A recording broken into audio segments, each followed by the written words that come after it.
The headlines keep getting this backwards. The biggest retail chains in the country are not dying because shoppers vanished. They are dying because the money in your pocket has new rules now. New rules nobody voted for. 12 household names are walking into the hardest stretch they have ever faced. Some of them once felt permanent. The kind of place you assumed would always be there. Permanent. Like the post office. That assumption is breaking. And here is the part worth sitting with. This is not really a list about stores. It is a quiet map. A map of where the American household budget stopped being able to stretch. Watch closely. A few of these names land much closer to home than you expect. The one at number 1 might be the store you walked through this week. Let me show you. We are counting down from 12. Number 12 is Big Lots. For a long stretch of my life, this was the store you turned to. The place you drove to when the paycheck felt thin. Not because it was beautiful, because your dollar did a little more work inside those doors. A new chair. A fresh set of sheets.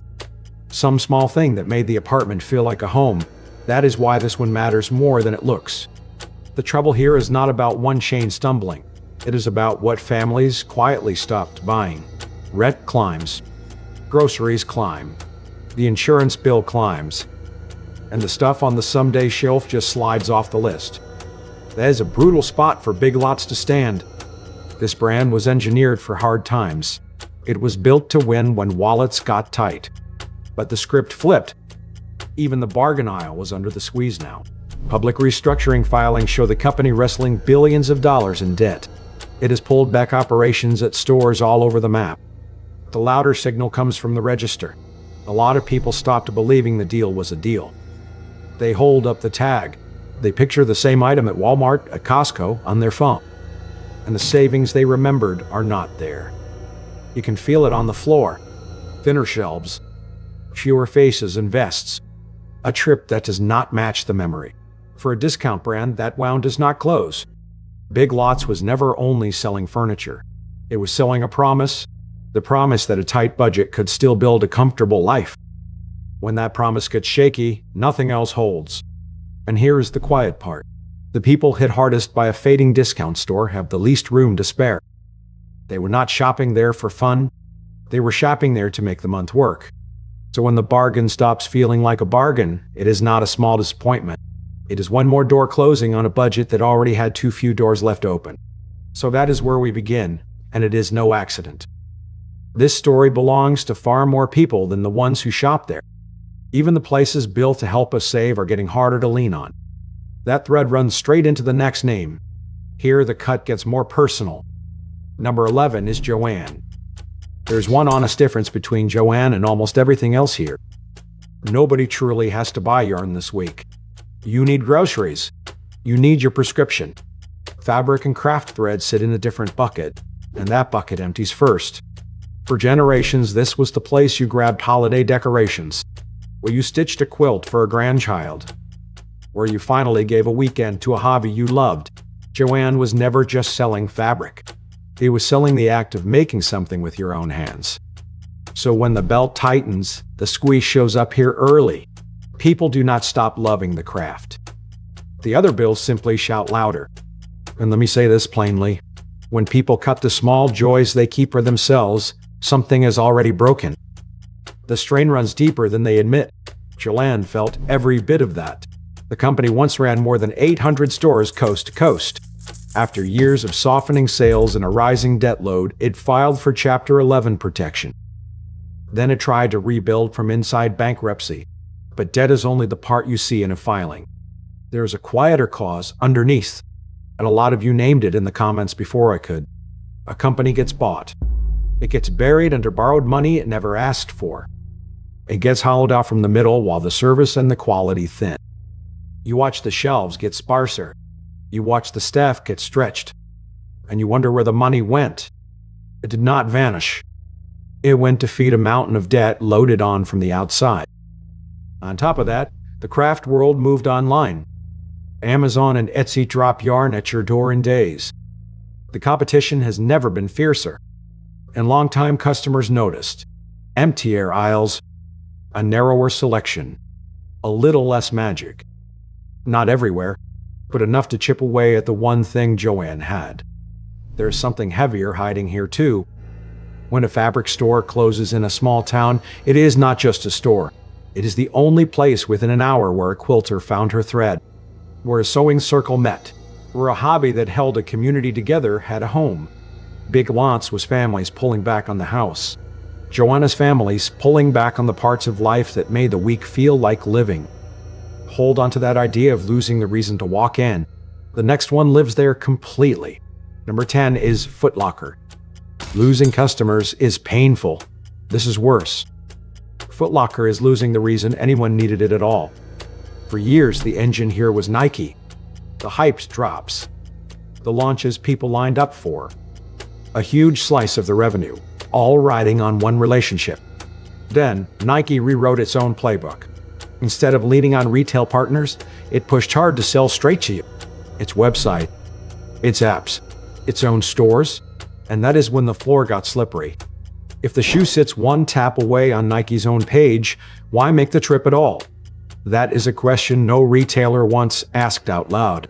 Under plans already announced, Foot Locker keeps trimming its store count. It is trying to shrink its way toward a market that moved on. But the pressure is not just Nike. It is the whole way a younger generation shops. Foot Locker grew up inside the shopping mall. It rose as the mall rose. Today, a teenager finds the shoe, compares prices, and buys it from the couch. There was no afternoon wandering from one storefront to the next. The whole errand fits in a screen. And as the reasons to visit the mall dry up, the foot traffic dries up with them. Here's the strange twist. People did not stop wanting sneakers. They're buying more than ever. The brands are thriving. The money is flowing. It just lands somewhere other than Foot Locker's register. That is what makes this one quietly grim. Foot Locker is not losing the sneaker market. It is losing its seat at the table inside a market that is doing fine. Joann lost the reason people splurge. Foot Locker lost the reason people show up. And there's a chain reaction hiding behind that. Think about what a mall actually is. It is a building held up by a few big anchor stores. Around them sits a ring of smaller shops that live on the crowd. Those anchors pull in. Pull one anchor out and the traffic drops. The smaller shops start to bleed. The landlord, watching income fall, often raises the rent on whoever is left, which pushes more of them out. One by one, the lights go dark, until a mall that anchored a town for years sits empty. Empty and waiting for the wrecking crew. A lot of you have watched it happen in your own town. The store closed. Then the mall died. Then the lot turned into nothing. That is the part the headlines skip. A closing is rarely just one closing. It is the first domino. Now the cut moves to something tied to the calendar of a normal life. Number 9 is Party City. The problem here is almost painfully simple. When budgets tighten, the party shrinks long before the rent check does. That is hard for a business built entirely on the good days. Birthdays, Halloween, graduations, the reunions that come rarely but stay in the photo albums for decades. After years of grinding strain, Party City filed for Chapter 11. It was carrying more than $1 billion in debt at the time. Hundreds of locations got swept into the restructuring. The company tried to slash costs and keep its strongest stores breathing, but those numbers showed up late. The real change happened earlier, around kitchen tables. A birthday that once pulled in dozens of guests now shrinks to immediate family. The decorations that used to cover a room thinned down to almost nothing. Smaller. Not because anyone stopped wanting to celebrate, because groceries and rent and insurance eat a bigger share of the month now. At the same time, the reason to make a special trip just faded. The balloons. The themed plates. You can toss most of it into the same cart at Walmart or Target. Amazon drops it at the door. The dollar store sells a close enough version for less. People are still buying decorations. They just stopped needing Party City to get them. And inside the open stores, you can read the change without a word. Fewer workers. Fewer carts. Seasonal aisles that used to feel electric now feeling hollow. A company can survive a long time selling what people need. It is a far steeper climb selling what people merely want. Party City does not stock groceries. It does not fill prescriptions. It sells the moments people remember. And when those moments line up against the electric bill, the moments lose. Now stop for a second. Here is where I want to push back on the whole story. You have been told this is a tale about shoppers walking away, that customers change and the stores are just casualties. That is half true. It is also a convenient half, because it pins all the blame on you and none on the people running these companies. So let me give you the other half. A lot of these chains were not gently abandoned. They were set up to fall. The pattern repeats too often to be an accident. A business gets purchased. It gets saddled with borrowed money it never wanted. And that debt becomes a stone it drags uphill forever. To make the payments, somebody trims the staff. Somebody cuts the hours. Somebody lets the quality slip and the service go cold. Then customers drift away from a store that got worse on purpose. And the story gets told as if the customers are the villains. They are not. You did not break these companies by being careful with your money. The math was broken upstairs long before the shelves looked thin. Think about how strange that arrangement is. A store earns money by serving you well. Then a new owner arrives and points that money at a debt you never borrowed. Every dollar that should have bought better staff and fuller shelves goes to the lender instead. The customer pays. The worker pays. The brand slowly starves. And the people who built that structure walked away long ago, paid in full. Keep that lens on as we climb. The next one wears it perfectly. Number 8 is Best Buy. Best Buy is stuck in a riddle most retailers would pay to avoid. People still walk in. The sale just happens somewhere else. It runs more than 1,000 stores and pulls tens of billions in yearly sales. It once owned an edge the internet could not copy. You could hold the laptop, feel the weight of the TV, test the thing before dropping serious money on it. That edge is melting. Today, the research is done before anyone parks the car. Reviews, price checks, every opinion in the world, right there on the phone. By the time someone reaches the store, they know the model number. They just want to see it once. And that moment is where the leak starts. A shopper spends half an hour with the product on the floor, then finds it cheaper elsewhere in a few seconds. It got so common the industry coined a name: showrooming. The store is where you touch the thing. The website is where you pay. For Best Buy, that is a punishing trap. It still pays for the big floors, the trained staff, the whole costly machine. But the final sale slips out the door. Over the years, it kept shutting weaker locations to keep the math alive. Margins stay pinned by online rivals who will gladly bleed on price. But here is the part the comments hammered. Some of this wound was self-inflicted. Plenty of people did not leave chasing a lower number. They left because the experience soured. Bait and switch tactics. Delivery promises that fell apart. Service that treated you like the inconvenience. A customer cancels in fury. Reorders from a rival that simply shows up on time. That is not online prices winning. That is a store handing its loyalty away. The demand for technology never left. The televisions still sell. The laptops still sell. The phones still get traded in on their own schedule. The money is on the table. Only the place it lands has changed, and some of that was earned the hard way. From the screen on the wall, the cut moves to the night out itself. Number 7 is AMC. AMC is fighting something no coupon can fix. A growing number of people just do not feel the pull of the theater anymore. That is heavy for a business that used to own Friday night. There was a time when seeing a new movie meant one thing: buy the ticket, find the seat, sit in the dark with strangers and let the screen work. That call is harder now. A trip to the theater is not just the ticket. It is the drive, the popcorn, the drinks that cost more than dinner, and the very comfortable couch you would be leaving behind. The pandemic poured gasoline on a fire already lit. In its worst stretch, box office revenue cratered. AMC piled on debt running into the billions just to keep the lights on.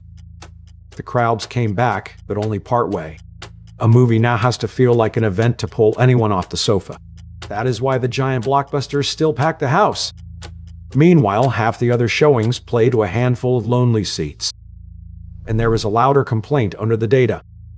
A lot of you raised it directly. The theater priced itself out of the room. The ticket climbed. The snack counter went from pricey to absurd. For a whole family, one night out turned into a real decision instead of a casual one. The appetite for entertainment did not die. People still watch movies, still carve out time to be entertained. The screen just moved into the living room. Ask yourself the honest version. When did you last decide a movie was worth the drive, instead of just waiting to stream it at home? For a lot of us, that answer is a stretch we do not love admitting. The big screen is no longer the only screen. For a chain built on the magic of going out, that is a quiet earthquake. Now the squeeze moves to something even easier to postpone. Number 6 is the Container Store. The Container Store has a problem most businesses dread. People still like what it sells. They just stopped treating it as urgent.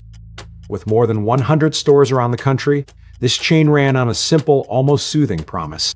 A tidier home, a garage you can park in, a closet that does not fight you every morning.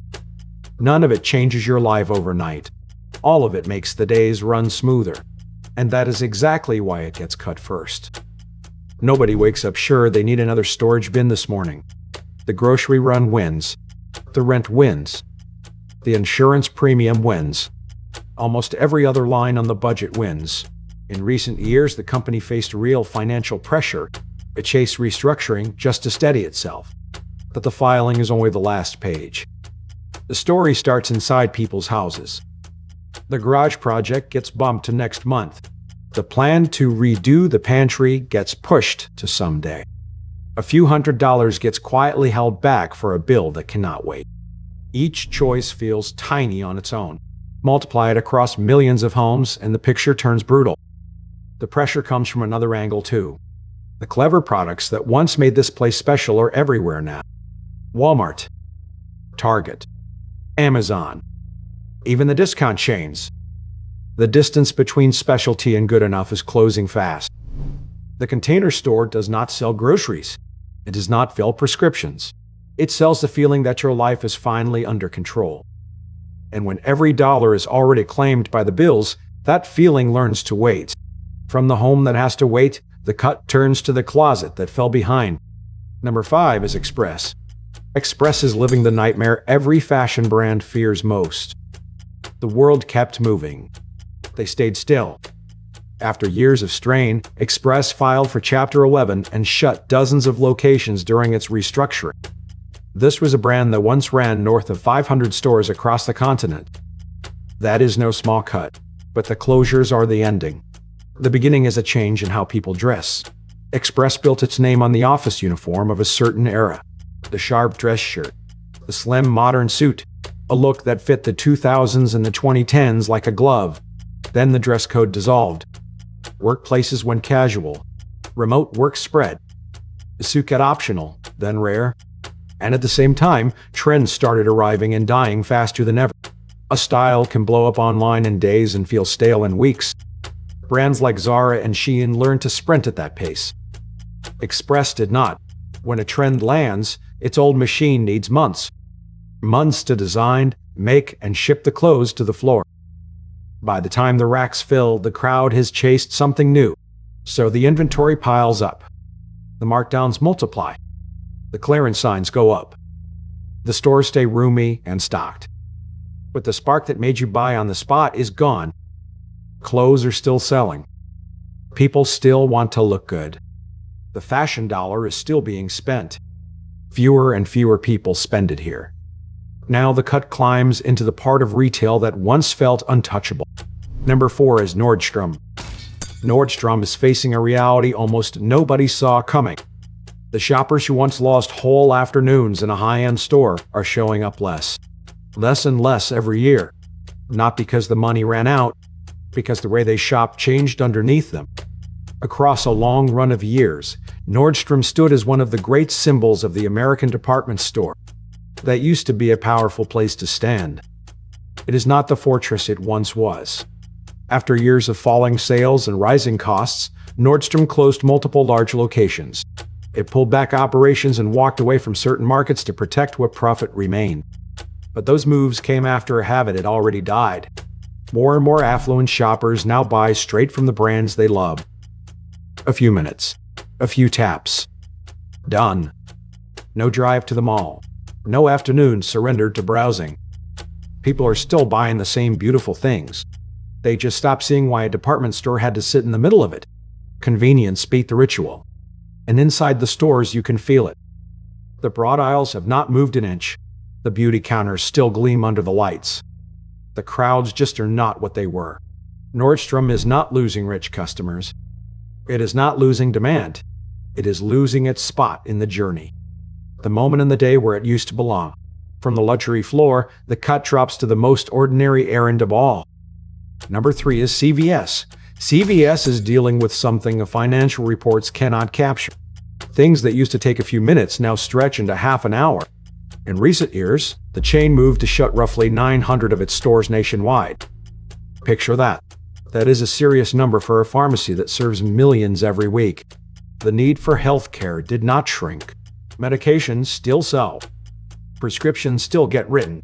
But the experience curdled. In more and more stores, ordinary products sit locked behind glass now. Shampoo, razors, toothpaste. Something that runs only a few dollars now needs a worker with a key. And an employee with a key is not always close by. Sit with how absurd that is. A store locks up the toothpaste to stop a small loss. Then it loses the customer who gave up waiting. The theft it feared costs a few dollars. The trip it ruined costs the whole basket. That is the kind of math that quietly drives people to the screen. That is the complaint that keeps surfacing. And notice what it is not about. It is not the prices. It is the time. You stand there until a worker comes to open the case, waiting in the checkout line, waiting at the pharmacy counter, then waiting again to pick up the bag. Meanwhile, that counter handles a heavier load with fewer hands than before. A line of tired people at the pharmacy has become a normal sight. And there is a darker edge here. The comments raised it with real fear. When the last pharmacy in a low-income neighborhood closes, that is not an inconvenience. For a family without a car or a backup, it can become a genuine crisis. CVS does not sell fashion. It does not sell entertainment. It sells the thing you cannot easily put off. It sells convenience itself. And when the convenience starts to disappear, people do not stage a protest. They just quietly go somewhere else. If they are lucky enough to have a somewhere else. From the everyday counter, the cut climbs back to the top of the price ladder. Number 2 is Neiman Marcus. This chain is trapped between two worlds. The money is still in the room. The display of it is fading.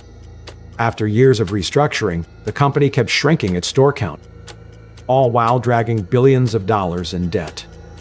And here is the curious part. The customers did not leave. The luxury watches still sell. The designer handbags still sell. The high-end goods still find buyers with deep pockets. Those buyers just shop differently now. Online, privately, fast. No drive downtown to a marble palace. No surrendered afternoon. For years, a place like Neiman Marcus thrived on one idea. Shopping itself was the luxury. You came to browse, to be waited on, to feel the difference hanging in the air. Today, convenience is winning even at the very top. More luxury brands sell straight to the customer. More boxes arrive in more doors. More purchases close in a few minutes on a phone. Inside the stores, you can see the shift. The space is still elegant. The merchandise is still stunningly expensive. The crowd is just thinner. Neiman Marcus is not losing the rich. It is not losing the luxury market. It is losing the role that made a store like this a destination. Now it is just a delivery address. And notice the debt again. It is the same shadow that fell over Joann and Party City. The mountain of borrowed money up top makes every other problem heavier. Now the cut lands on the name you might have touched this week. Number 1 is Dollar General. Dollar General has a problem you can read the second you step inside. Not buried in a quarterly report. Right there on the sales floor. It runs more than 20,000 stores scattered everywhere you look. Dollar General turned into the default option in countless small towns and rural stretches. The places where the options are already thin. But lately a certain scene keeps repeating. Freight carts parked in the aisles, still unopened. Cardboard boxes stacked on the floor. Empty hooks and gaps on the shelf while the product sits in the back. Not because the customers left, because the store does not have enough hands to do the work. And here I have to give the comments the last word. They cut to the bone. At plenty of these stores, the whole crew is one or two people. They run the register. They take the deliveries. They stock the shelves. They help the customers. All in the same shift. Some of you called it what it feels like. One person doing the job of a whole crew for the pay of one. The result shows up fast. Cluttered aisles. Messier stores. A quick errand that drags on far too long. And underneath it sits a choice made upstairs. The pressure spikes when a company spends years racing to plant new stores everywhere. Opening a new location is always easier than caring for the ones you already have. That is where the cracks open. Dollar General does not sell luxury. It does not sell fashion. It sells the things people need this week. Sometimes the things they need today. That is what gives this one a different weight. When the cheap, reliable store stops being reliable, the people who lean on it hardest feel it first. They have the least cushion to absorb the blow. So we have reached the bottom of the list. And here's the thing that stayed with me through all 12. The most striking part is not any single brand. People keep right on shopping. The grocery cart still fills. The prescription still gets filled. The cash still goes out the door every single day. What changed is where that money lands and who got to decide. Some of it is honest convenience. The phone really is faster. Plenty of you told me you will not miss a single store on this list. And that is a fair thing to feel. But under the convenience runs a harder current. The bills that cannot be skipped have swallowed the room families used to have. The borrowed money loaded onto these companies hollowed them out. And the blame got pinned on the shopper. And here is what gets lost in the spreadsheets. Every closing takes something with it. The fabric store was where a sewing circle met. A corner of these chains was where a kid got her ears pierced. The pharmacy was the only one for miles. We are not just watching brands fall. We are watching small, ordinary places quietly disappear. The places where people touched real things and stood near other humans. One lease at a time. And once a place is gone, it almost never comes back. A storefront becomes a vacant pane of glass, then a parking lot with weeds in the cracks. The next generation will not remember it was ever there. They will grow up assuming everything arrives in a box. Maybe that is fine. Maybe it is the future and there is no fighting it, but it is worth naming what we are trading while we still remember having it. There is one more layer I cannot leave out. The people in the comments who live it were the clearest of all. When these stores vanish, they do not vanish evenly. A wealthy suburb loses a luxury counter and barely blinks. A small town or a struggling neighborhood can lose its only pharmacy. Its only affordable store. Its only place to buy supplies without a long drive. And that is a different kind of wound. Some of you are already planning around it. You watch the closings in your area like weather coming in. You stock up. You make a backup plan. Because you have learned not to assume the store down the road will be there next year. That is not paranoia. That is a reasonable answer to watching the ground shift. The safest move any family can make is the same one it always was. Know exactly where your money goes each month.